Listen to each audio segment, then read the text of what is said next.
행궁을 사실 한 번도 안 들어가 봤어요. 근데 엊그저께 우리 목사님들 모임이 있어서 제가 행궁을 구경시켜 드리려고 해서 행궁을 들어가 봤어요. 입장료가 2,000원. 입장료 받는지도 몰랐어요. 근데 65세 넘은 사람은 무료. 근데 왜 행궁을 생각하냐면 우리가 잘 알다시피 정조 대왕이 이 행궁을 지었는데 사실은 그 정조 대왕이 상처가 많아. 할아버지한테 상처가 많아. 왜냐면 정조가 10살 때 그의 아버지 사도세자가 기주 쌀독에서 가져나서 죽음을 당하는 것을 정조가 본 거예요. 그죠? 10살짜리 아이가 아빠가 억울하게 죽음을 당하는 것을 본 거예요. 그래 얼마나 할아버지를 미워하고 또 상처도 있겠어요. 그래서 정조가 자기 아버지 묘를 서울에서 이제 수원 화성으로 옮기면서 올 때마다 머물 곳이 하나씩 할 때 이 궁을 진 거예요. 수원 화성에다 궁궐을 지은 거예요. 600칸으로. 근데 원래는 정조대왕이 수원으로 아예 성을 옮길 생각도 했었다고 해요. 예, 거기 들어가 보니까 봉수당이 있고 장락당이 있고 유여태 입구에는 이제 그 신풍로라고 써 있는데 그 안에 들어가 보셨어요? 그 사람 가보셨어요? 거기 가보니까 정조 대왕이 어머니한테 굉장히 효도를 했다고 그래요. 아버지가 이렇게 돌아가셨으니까 어머니를 굉장히 섬기면서 거기에서 환갑잔치를 한 거예요. 요 화성 이것을 다 이렇게 진열해놨더라고. 뭐 반찬이고 300가지인가 700가지인가 해가지고 그 정조와 어머니한테 이제 절하는 그것까지 다 이렇게 해놨어요. 그래서 저는 이제 정조 대왕을 생각하면서 정조 대왕의 그 아버지 사도 세자죠. 그 억울함을 풀어주기 위해서 굉장히 노력을 했다고 해요. 억울함, 한을 풀어주려고. 그래서 사도 세자는 원래 이름에는 없어요. 사도 세자라는 이름은 없는데 그 사도 세자가 죽은 다음에 아마 정조가 지은 것 같아요. 사도 세자라고. 왜냐하면 생각하면서 그리워하자, 슬퍼하자. 우리는 사도 제자 하면은 베드로, 요한, 우리 예수님이 12제자를 생각하게 되는데 사도 제자는 한문으로 생각하고 그리워하다, 슬퍼하다, 애도하다 그런 뜻이 있다고. 그래서 정조가 아버지의 그 명예를 회복시키기 위해서 굉장히 노력했고 산소로 돌아가셨지만 산소로 현능원 수원대 가는데 거기 정조 사도세자 묘가 거기 있어요. 저도 몰랐는데 그래서 이 산소에 갈 때마다 수원성에 와서 좀 쉬고 또 업무도 하고 있다고 그래요. 우리나라로 따지면 저기 충청도 가면 저 청담대 있잖아요. 청담대 대통령 쉬는 곳 그 비슷하게 그렇게 한 것 같아요. 그래서 중요한 것은 어쨌거나 이 정조대왕이 아버지 명예를 회복시키려고 노력을 했었고 어머니를 잘 모셨다. 효자에 따른 그런 글이 있어요. 이렇게 드셔보니까. 그래서 오늘은 제가 그 정조대왕을 생각하면서 오늘 어버이주일인데 사실은 부모님이 우리 이제 부모가 됐고 부모님이 이제 미리 천국에 가신 분도 있겠지만 그래도 우리 양규회 원덕 집사는 내가 설교할 때마다 들으니까 벌써 한 20년은 들었을 것 같아. 부모에게 공경하라. 설교로 전에 많이 해서 어떻게 짜증이 날 수도 있을지도 몰라. 그러나 우리가 성경적이니까 부모 공경하라고 하는 것은 성경적이기 때문에 오늘 우리가 살아계신다면 그래도 우리가 부모를 공경해야 할 줄로 믿습니다. 효는 하나님의 축복의 시작이다. 그렇게 생각을 합니다. 그래서 오늘 출애굽기 20장 12절에 보면 네 부모를 공경하라. 그리하면 위대한 하나님 여호와가 네게 준 땅에서 생명이 기르리라. 그래서 정조가 위대한 것은 효심이 있다고 해서 위대했다. 그런 말이 있어요. 우리 성경의 10계명 중 1계명에부터 4계명까지는 하나님을 섬기는 것이고 5계명에서부터 10계명까지는 인간관계에서 이렇게 살라, 지키라고 말씀하시는 것이 있는데 그 중에 첫 번째가 이 네 부모를 공경하라고 하나님과 이렇게 말씀하고 있는 것을 봅니다. 여러분 우리가 살면서 사실 많은 관계를 맺잖아요. 친구와 관계도 있고 부부와의 관계도 있고 직장 동료들 관계도 있고 이웃 관계도 있어요. 그런데 이런 관계보다도 가장 먼저 주어진 관계가 하나 있죠. 내가 선택하지는 않았지만은 하나님이 정해주신 관계, 내가 태어나기 전에 미리 준비되어 있는 관계, 그것이 바로 부모와 자녀 관계라는 거죠. 그죠? 세상에 끊을 수 없는 관계도 많습니다. 친구도 있고 직장도 있고, 그러나 그런 것들은 끊어질 수가 있어요. 이웃도 끊어질 수가 있어요. 그러나 부모와 자녀의 관계는 다르다는 거예요. 사실은 그래요. 부모가 좋아도 부모고 나빠도 부모예요. 가깝든 멀든 부모는 부모라는 거죠. 근데 오늘 우리가 살아가는 많은 사람들은 사실은 여러분 어떻게 생각할지 모르지만 부모 공경을 아주 무거운 짐처럼 생각하는 사람이 많아요. 효도해야 한다는 건 알겠지만 현실이 너무 어렵다. 또 부모님과 관계가 편하지 않아서 그런 사람도 많아요. 사실 이 과거에 부모님 때문에 상처받은 사람도 있어요. 공경하고 싶지만 마음이 따라주지 않습니다. 이런 이야기를 또 많이 합니다. 그래서 부모를 생각하면 감사보다도 부담을 느낀다. 참 안타까운 마음이죠, 사실은. 그런데 왜 오늘 유독 하나님은 10계명 중 인간관계에서 네 부모를 공경하라고 했습니까? 그리고 분명히 말씀합니다. 네 부모를 공경하면 내가 이 땅에서 보호받고 네 생명이 길다라고까지 말씀했습니다. 사실 꼭 그런 것은 아니겠지만 우리가 효도를 하기 위해서 자녀들에게 요구하지는 않죠. 그건 자연적인 하나님의 은혜로 돼야 되기 때문에 그래요. 그러나 여러분 자녀들이 예수님 믿는다면 효도를 안 할 수가 없어요. 그것이 이제 성경적인 말씀이기 때문에 그래요.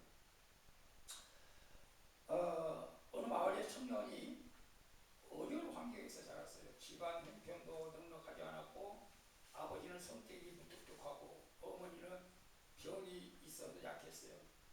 꼭 우리 집 얘기 같아요. 그래서 그 시절 청년은 늘 부잣집 아이들을 부러워했다고 합니다. 난 그런 속으로 이렇게 했어요.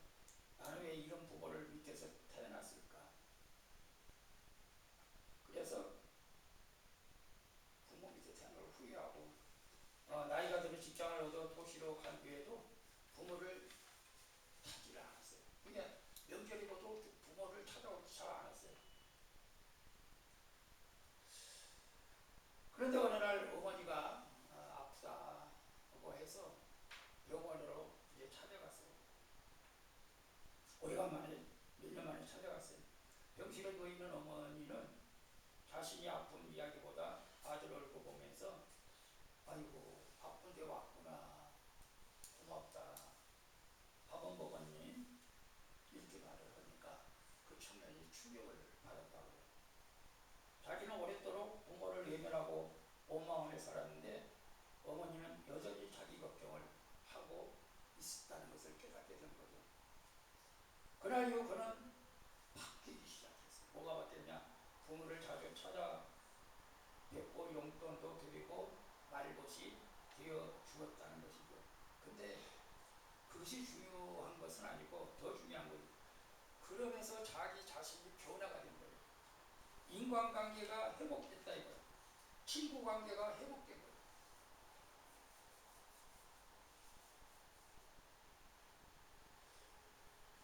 마음이 이제는 안정이 되고 부드러워졌고 늘 세상에 대해서 원망하고 비판하고 불평했던 마음이 이제 감사한 마음으로 되니까 너무너무 행복했다.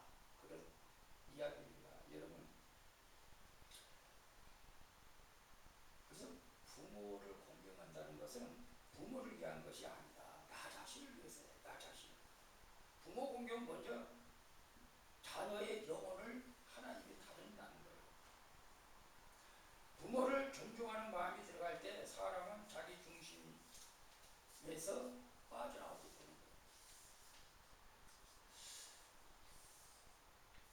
여러분, 성공한 사업자가 있었어요.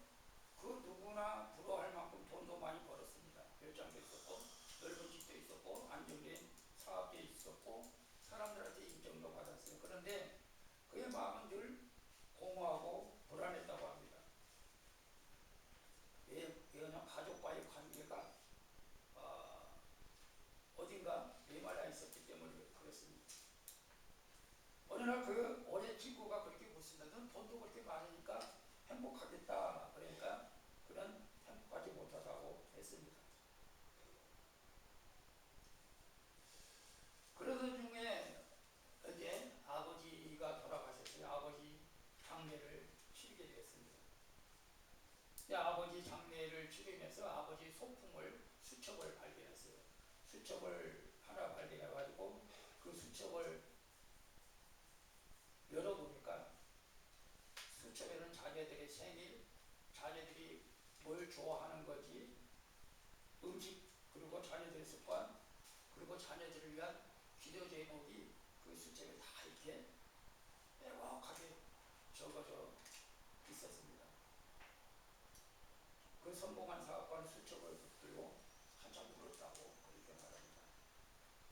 내가 아버지 살아있을 때는 이해하지 못했는데 늘 촌스럽고 답답한 분이라고 생각했는데 아버지는 한평생 자기를 위해서 기도했던 그 수첩을 보고 너무나 후회하면서 또 울었다고 해요. 그래서 장례 후에 그는 큰 변화를 가져왔습니다.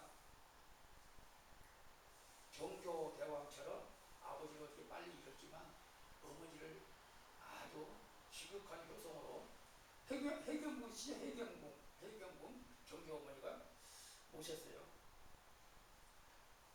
이렇게 어머니를 모시는 마음을 쏟기 시작할 때부터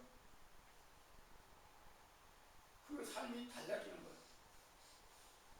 자기 자녀들에게 대하는 말투도 달라지고 행동도 달라지고 뭔가 좀 이제 사는 것 같은 기분을 느끼게 된 거예요. 그게 관계입니다. 관계. 이 부모를 공경한다는 것은 사실 우리가 옛날에 그런 말이 있잖아요. 효자가 효자를 나누자고. 저는 그게 참 틀린 말이 아닌 것 같은 생각이 들어요. 그래서 자녀들 관계도 회복되고 이제는 정말로 인생을 새롭게 살고 있다고 그런 고백을 했습니다. 그래서 저는 이제 부모님 저는 다 천국에 갔지만 저도 한때는 후회를 많이 해요. 좀 더 살아있을 때 잘해드릴 걸 그런 마음들이 다 있을 거예요. 여러분 그렇지 않아요? 아이고 우리 뭐 잘 돌아가셨다. 아이고 그냥 귀찮아 죽겠었는데 그렇게 하진 않잖아요. 우리가 부모님이 다 돌아가셨는데도 역시 잘 해주지 못해서 늘 부족함을 느낍니다. 여러분은 어떻게 생각할지 모르겠어요. 어떤 목사님, 좋은 부모를 만난 사람은 공경하기가 쉽겠죠. 그러나 그렇지 못한 사람은 어떡합니까? 네, 그럴 수도 있어요. 매우 중요해요. 부모를 공경한다고 말할 때 우리는 현실을 외면해서는 또 안 되는 것이죠. 어떤 사람에게는 부모는 상처의 기억이 많이 남습니다. 어떤 가정은 따뜻한 사람이 넘쳤지만 어떤 가정은 무관심과 폭언과 그런 상처들이 있어요. 그래서 부모 공경이란 말이 사실 그런 사람들에게는 힘들죠. 어려워요. 아프게 들릴 수 있습니다. 근데 우리가 부모 공경의 뜻을 바로 이해해야 합니다. 공경은 무조건 부모의 모든 행동이 옳다고 인정하는 건 아니에요. 공경은 죄를 묵인하는 것도 아닙니다. 공경은 상처를 입었던 일을 없었던 걸로 하자는 것도 아닙니다. 공경은 부모의 잘못에 침묵하라는 것도 아니에요. 공경은 그저 우리가 자리를 존중하라는 거예요. 하나님이 세워주신 자리를 존중하라는 거예요. 공경은 내 감정이 허락하는 범위에서만 하는 것이 아니고 하나님의 말씀 앞에서 태도로 객기는 것이다. 근데 믿음이 없이는 사실 이게 또 불가능해요. 그래서 우리가 먼저 우리가 믿음을 가져야 될 줄로 믿습니다. 여러분 부모 때문에 상처받은 거 있습니까? 어느 여인이 그런 고백을 했어요. 아버지의 평생 술 문제로 가족을 힘들게 했다고. 그런 사람도 있죠 지금도. 어린 시절 그 여인은 아버지 때문에 많이 울었고 집안에 평안이 깨졌고 어머니도 눈물로 많이 보냈습니다. 그래서 성인이 된 후 그는 아버지의 거리를 두며 살았어요. 그럴 수밖에 없죠. 아버지가 누구니까 거리를 두고 살았어요. 그런데 감사하게도 교회를 다니게 됐어. 그런데 오늘 본문 말씀처럼 네 부모를 공경하라는 설교를 듣게 됐어요. 너무 힘들었어요. 아니 성경에 네 부모를 공경하라는 말만 없으면 교회 다니기 참 편하겠는데 네 부모를 공경하라고 이렇게 명령으로 딱 하니까 너무 힘들었다고 해요. 그러나 기도했어요. 기도하니까 하나님이 그 여자의 마음을 만지셨습니다. 아버지의 죄를 미워하라고 하지 않았습니다. 다만 마음에 묶어있던 자신의 영혼을 풀어주기를 원했죠. 그러면서 차츰차츰 아버지에게 연락을 하기 시작했고 필요한 것을 챙겨드리고 최소한의 예의를 지키면서 복음 전할 기회를 찾았다고 해요. 여러분 우리가 금방 이렇게 변화가 되지는 않았고요. 여기도 내가 그렇게 나오다가 금방 변화되지 않고 그렇다고 아버지도 변화되지 않았습니다. 그러나 계속적으로 그렇게 하다 보니까 이제 분노가 사라지기 시작했고 상처가 치유되기 시작했다는 거예요. 그래서 우리가 상처받는 부모 때문에 상처받은 사람들은 부모 만나기도 싫어하잖아요 사실은. 그런데 그렇게 해서는 그래도 부모를 이해해주고 용서해주고 사랑해주고 그 외에 내가 건강을 위해서 내 건강을 위해서 내가 잘 되기 위해서 그렇게 하라는 거예요. 오늘 네 부모를 공경하라. 그리하면 네 하나님 여호와가 네 땅에서 네 생명이 길다라고 말씀하고 있어요.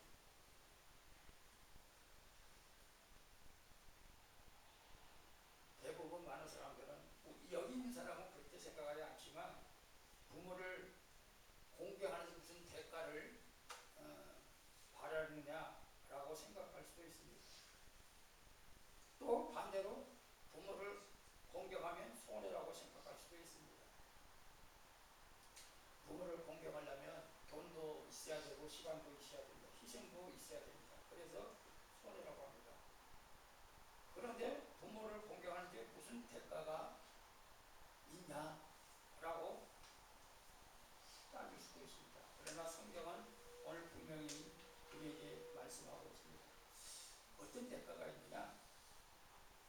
우리가 부모를 공경할 때 영적 열매를 내고 내 상처가 치유되고 삶의 안정이 되고 관계가 회복되고 세대의 복은 뭐냐?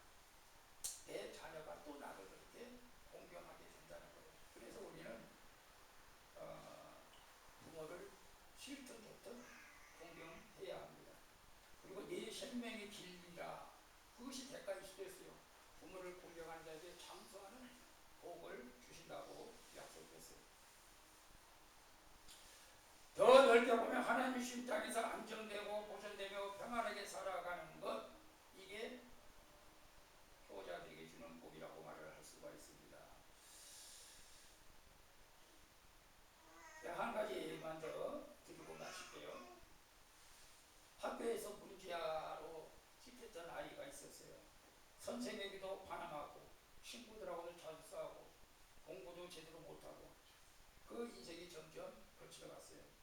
그래서 상담사가 그 학생하고 상담을 했어요. 근데 그 아이의 말에서 가장 많이 나온 말이 우리 아버지는 나를 몰라요. 엄마는 잔소리만 해요. 다시 말하면 이 부모님에 대한 그 원망, 반감, 분노가 가득했어요. 그러니까 또 밖에 나가서 사고 치는 거예요.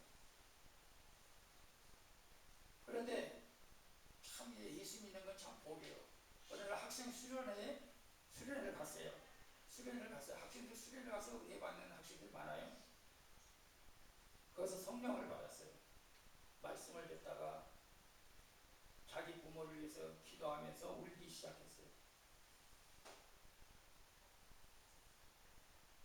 그러면서 부모에게 다가갈 수 있는 마음을 달라고.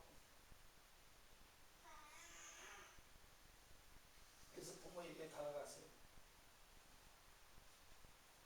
하루아침에 완벽한 변화는 일어나지 않았지만 부모에게 말하는 태도부터 바뀌기 시작했어요. 아버지에게 처음으로 수고하셨어요. 일 갔다 오니까 그렇게 말을 했고, 어머니가 차려준 밥상 앞에서 어머니 감사합니다 말을 하기 시작했어요. 그전엔 그런 말 못했어요. 이 짧은 변화가 그의 학생 삶 전체를 바꾸기 시작했어요. 학교 생활도 달라지고 공부도 잘하게 되고 마음의 분노가 줄어들고 자신을 모르게 미래를 진지하게 생각하게 된 것이죠. 그래서 우리가 부모 공경은 단지 노년의 부모를 돌보는 차원문제가 아니라 젊은 세대에서도 부모 공경은 인생의 방향을 바꾸는 놀라운 출발점이 된다는 것입니다. 부모 공경의 대가는 단지 외적인 축복만이 아니고 내면의 질서, 영혼의 안정, 관계의 회복, 세대의 흐름, 바르게 사는 것. 이게 부모 공경의 대가라고 할 수가 있어요. 여러분 한 가지 더 생각합니다. 왜 하나님은 하필 부모 공경을 이처럼 분명하게 약속을 붙이셨을까요? 그것은 가정이 무너지면 사회가 무너지고 사회가 무너지면 신앙, 다음 세대가 무너지기 때문에 그렇습니다. 하나님은 한 사람만 복되게 하시는 분이 아니라 하나님 믿는 전 세대가 복이 흘러 내려가기를 원합니다. 아브라함에게도 너로 말미암아 모든 족속이 복을 얻을 것이라고 말씀하신 것처럼 우리를 통해서 우리 자녀들이, 우리 관계에 있는 모든 사람이 복받기를 원하십니다. 부모 공경하는 집에는 완벽함이 있어서가 아니라 하나님의 질서가 있어서 복이 머물게 되는 것이죠. 가난해도 그 집에는 평안함이 있습니다. 반대로 부모를 없이 여기고 조롱하고 멸시하는 문화가 자리 잡으면 가정도 그 사이에도 병들어갑니다. 우리는 노인을 집으로 보고 부모를 방해물로 여기고 본의를 빚고 자기 욕망만 앞세우며 그 세대가 갈 길을 잃어버리게 된다는 거예요. 그래서 우리는 자신에게 물어봐야 합니다. 나는 부모를 존경하고 있는가? 나는 부모를 사랑한다고 말하면서 실제로 무관심하지 않는가? 내 부모에 필요한 것을 드리면서도 말로는 상처를 주고 있지 않는가? 나의 부모의 연약함만 기억하고 그들의 수고를 잊고 있지 않는지, 나의 부모가 늙어간다는 사실을 너무 이렇게 깨닫고 있지 않는지 우리 자신을 살펴보면서 우리 참 그런 어버이 주의를 이렇게 만들어 놓은 것도 참 감사하죠. 그 어버이 주일날은 어쨌거나 제가 여러분에게 효도하라고 설교를 합니다. 그러나 부모 공경은 복을 받기 위한 수단이 돼서는 안 되는 것이죠. 우리가 부모를 공경하는 이유는 먼저 하나님이 그렇게 명하셨기 때문에 순종하는 것입니다. 내가 이렇게 했으니 하나님 반드시 나를 이렇게 복을 주셔야 됩니다 라고 하는 것은 성경적인 공경은 아닙니다. 성경적 공경은 하나님이 말씀하시기 때문에 내가 순종한다는 거예요. 그러면 하나님께서 자연적으로 복을 주시는 거예요. 어떤 사람은 이렇게 말합니다. 나는 부모를 섬겼지만 돌아온 것은 없습니다. 그런 분도 있어요. 그러나 사랑하는 여러분, 부모 공경 열매는 언제나 즉시 눈에 보이는 방식으로 오지를 않습니다. 어떤 열매는 내 마음의 평안으로 옵니다. 어떤 열매는 내 자녀에게, 손자, 손녀에게 옵니다. 어떤 열매는 관계의 회복으로 옵니다. 어떤 열매는 내 신앙의 성숙으로 오는 거예요. 어떤 열매는 세월이 지난뒤에야 깨닫게 돼요. 저도 늘 수요일날 때 제가 말씀드린다는 어머니의 기도는 항상 땅에 떨어지지 않는다. 어머니 기도했어요. 근데 제가 어머니 살아있을 때 목사가 되시면 얼마나 좋겠어요. 근데 어머니 돌아가시고 나서 목사가 됐어요. 마음이 아프죠, 사실은. 여러분, 저는 여러분이 우리 양지교회 집사 해줘야 자녀들에게 부모 공경, 자녀에게 부담을 주려고 하는 것은 아닙니다. 그래도 부모 입장에서 자녀에게 본이 돼야겠죠. 본이 되는 삶을 살아가야 되지 않겠습니까? 부모는 자녀들 위해서 희생도 해야 됩니다.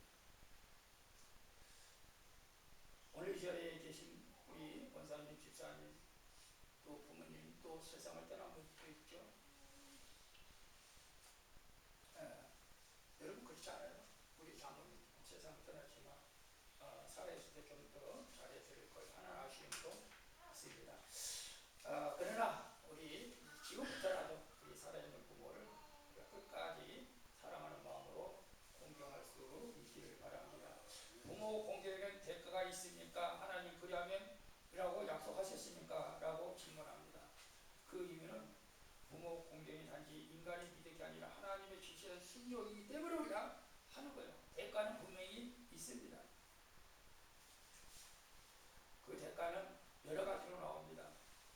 내가 부모를 공경할 때 인격이 성숙하게 만들고 상처 입은 영혼이 치유되고 가정을 세우고 다음 세대에 본을 남기고 인생을 하나님의 보호 아래 두는 믿음으로 살게 되는 것이죠. 우리가 부모 공경 대가가 세상에 주는 계산이 아닙니다. 하나님이 주시는 열매입니다. 평안의 열매, 회복의 열매, 장수와 안정의 열매요, 세대의 복, 이런 열매들이 반드시 따르게 되어 있습니다. 그래서 오늘 우리는 부모님이 원망할 필요는 없잖아요. 저도 한때는 좀 원망도 했었어요. 아이고 우리 집이 너무 가난해서 중학교도 못 들어가고 내가 속으로 돈 벌러 나올 때는 참 아쉬운 마음도 있었지만 그러나 부모님 때문에 내가 이 땅에 태어났고 부모님 때문에 내가 예수를 믿게 됐고 부모님 때문에 내가 목사가 됐습니다. 오늘 우리가